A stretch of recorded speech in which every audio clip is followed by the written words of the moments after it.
I've often thought that I've been fortunate in my marriage, because you think, well, you get married and you live happily ever after. It's like,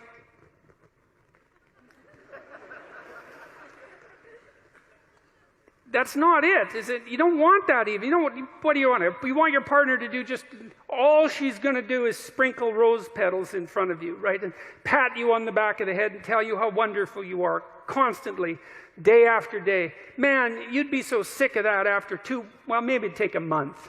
But let's say 2 weeks. You'd be, because you know, she should be more on the side of who you could be than on the side of who you are.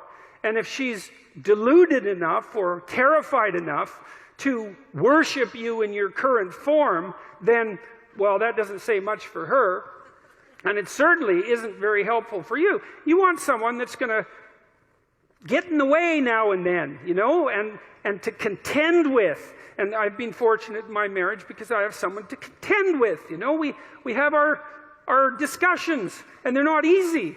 Well, partly because we have hard problems to solve, because life is full of hard problems. I want someone who will stand up, you know, and have her say, even if it's not what I would say. And maybe I'm even willing at times, because she's quite intuitive and a good dreamer, and I'm more facile verbally. And so we have to be careful in our relationship, because if I'm in a particularly ornery mood and she has something to say, I can usually slice up her arguments verbally, you know.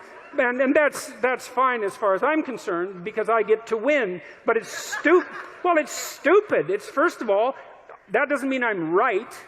It just means I can formulate verbal arguments slightly faster than she can. But her intuitions and her dreams are often extraordinarily accurate.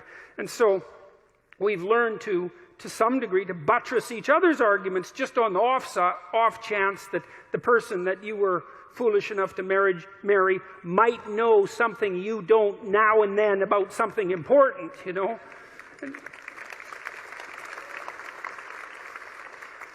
And so what do you want? Well, you want someone to contend with. And then it's an adventure, you know, and then you have someone that you love and that you respect. And that's not a bad combination for longevity of relationship. And then maybe if you have someone that you love and respect and that you can communicate with, and your children also love and respect her or him. And then that's pretty good for them, because they've got some parents that they could love and respect. That's a good combination. You know, it solidifies their life. And so you want to contend with them.